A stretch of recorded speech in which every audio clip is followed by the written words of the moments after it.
Boston? She just turned 1. Wow. Yeah, on July 25th. She's a Leo. How cute.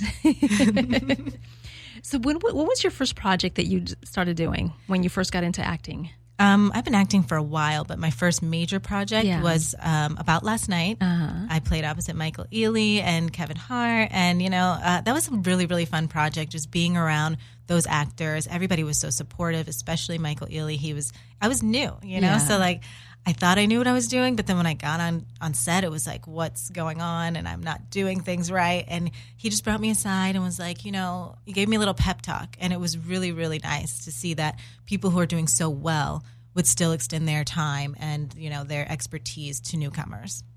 That's so nice. And then after that, so when you did your first project, you decided that that's what you wanted to do. You wanted to stick to acting? Oh, no. I mean, I moved to LA to be an actor. My mom told me that when I was 2 years old, I pointed to the camera or the TV and said, I want to be in there. So it's something I've always wanted to do. And I moved out here right after high school to start pursuing it.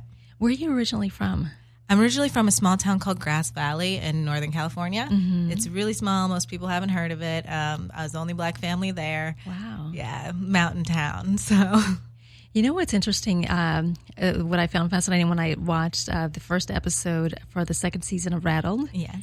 That you mentioned that your dad, your father, when your parents separated, he moved to the Philippines. Yes. Why? What took him to the Philippines? Well, my father and my mother were actually both doing, one of those multi-level marketing companies. And so they actually worked in the Philippines. And after the separation, my dad just kind of remembered his time there and thought that that was a good place for him to kind of settle down.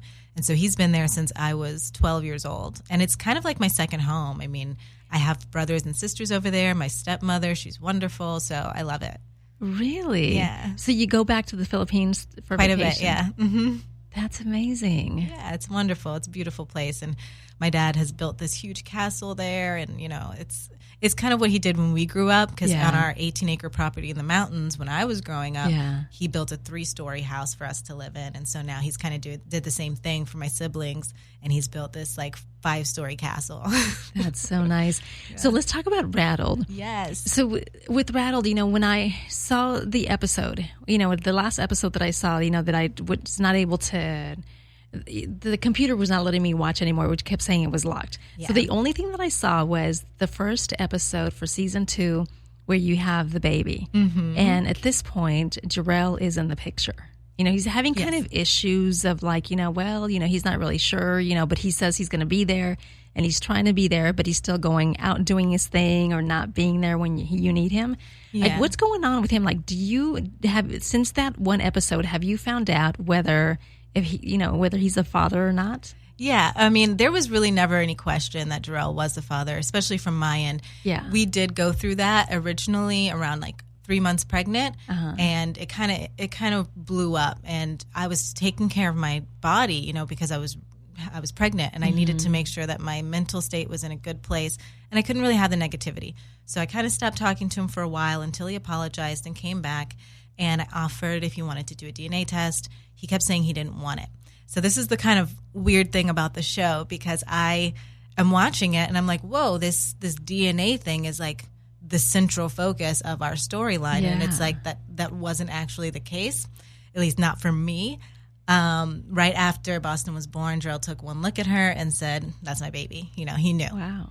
And, I asked him if he was willing to sign the birth certificate, and he said yes. So, I'm thinking that there's no issue anymore.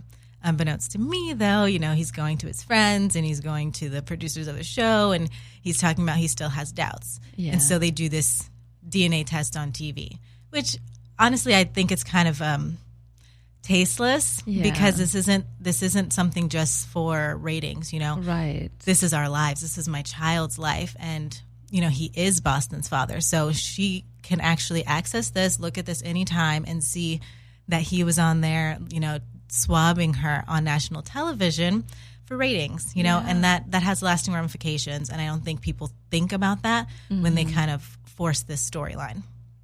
That's crazy. So when he found out that he was a father, what was his reaction? His reaction, okay, so I don't know if I can even say this, but the conversation where he did find out on the show, that's not exactly what happened. Jarrell told me off camera, and he called me one day and he was just like crying, saying like the show made him do it, and he's so sorry. And I'm like, okay, but like nobody can make you say something, nobody can make you do something. You have to think beyond the show and think about our lives and think about Boston, right? So I was super calm in that conversation, and I was more so consoling him because he was really upset that he had been, led to do that. So his reaction was he already knew. I mean, he told me, I knew, of course, I had no doubt, but that's kind of how it played out. That's interesting. And so when that happened, so when that episode aired, where he found out that he was the father. Yes. What happened after that? Did he still remain in the picture? Well, Jarrell and I had broken up after dating for about a month. Yeah. Sometimes people are just better friends than they are in a relationship. Right. So that's kind of the case with us. And so when after that, we had that little break when I was pregnant. But, he came around maybe twice a week to just visit with Boston. But we never were in a relationship again after that. And so, it just kind of went that way for a while. Is he now that he's not part of the show, is he? He is part of the show. He's still part of the show? Mm-hmm. So is he still involved with Boston? You can say I don't know even how to answer that. It's kind of in and out. It's kind of in and out. If I'm going to be honest, it's in and out. I think that will change. There's just been some issues, with us. And I think that I'm a positive person. So I'm looking toward the future. There's growing pains when you learn that you're a parent, especially for a guy. I mean, as women, we get to carry those babies for 9 months. We get a chance to get used to the fact that we're going to be parents. Guys, it doesn't really start until they see that baby. So I kind of was like, he needs about 9 months until he really is ready to accept this role. And so now we're kind of reaching the end of that time. And I'm like, at some point he's going to come around and like get everything together. I'm confident that it's all going to work out.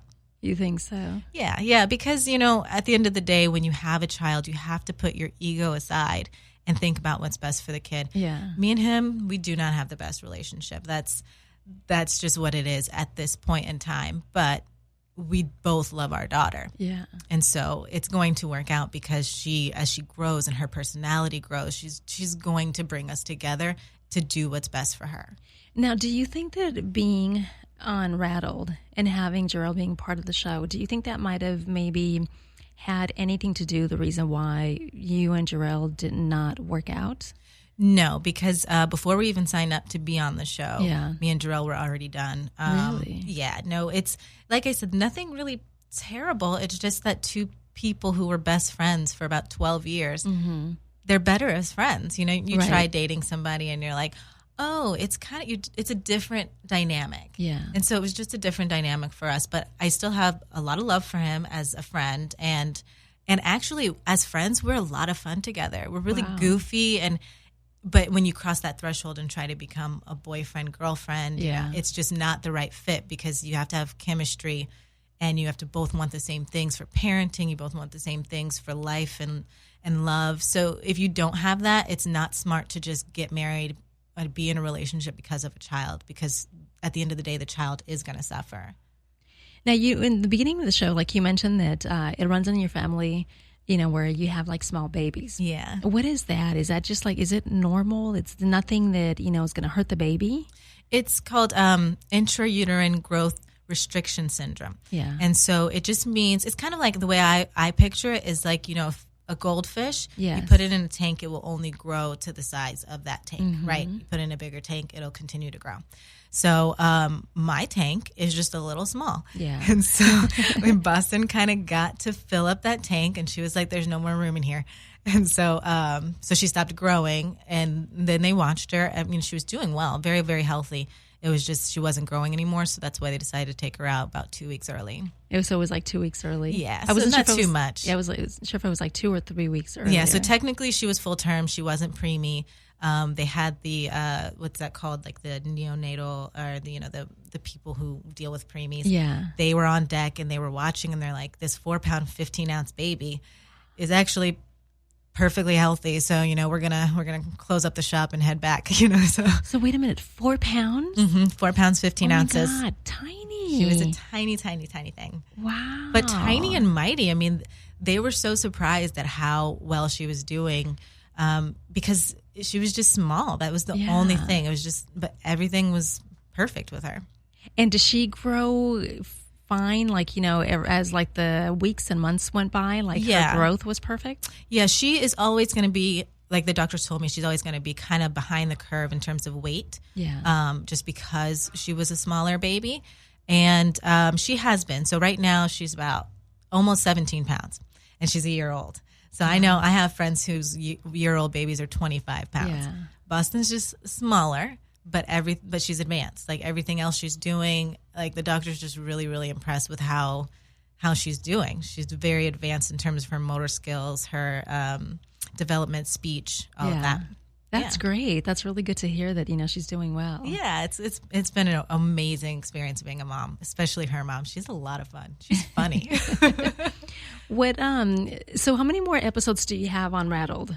Okay, so they actually just did an episode. So I think I have 2 more, maybe 3 more episodes in my storyline, and then there's 10 episodes total. So, are they also going to come back and revisit? Because I was reading also that what they do when they bring on like new couples, they also go back and then revisit, like some of like the other couples they had in other seasons, to let people know what they're up to and what they're doing. So they did bring they brought 2 couples back this season who were on season 1. They brought back the Gardners, who are they are the proud parents of 4 quadruplets. Oh my God. 4 quadruplets, that is what quadruplets are. But yes, and then they also brought back Doug and Mars, which were a very kind of dynamic couple last season, and they're fan favorites, so they brought them back as well. So we do get to catch up with them, but I'm not sure if they're going to like revisit the other couples that were on season 1. What else do you have coming up? Like, what other projects? So I have a graphic novel that's going to be coming out in the end. Like a lot of people don't realize this because Rattle didn't really show that I'm an actress and I'm a writer, but there's a graphic novel called The Venomous 5, and that's going to be coming out later this year. Really cool story about 5 slave girls kind of becoming samurai in Japan. And then we have I'm working on a web series right now that I wrote and I'm going to star in. And that is kind of tackling the racial inequality in America's prison system. What made you decide to do that? I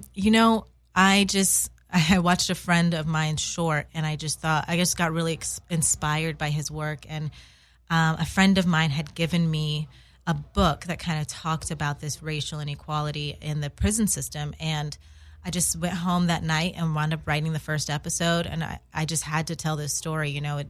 It was just very important to me to get this out about how prison is very the way they treat Black people in prison, the way they bring them into prison in mass numbers is just not equal, and there's a purpose behind it.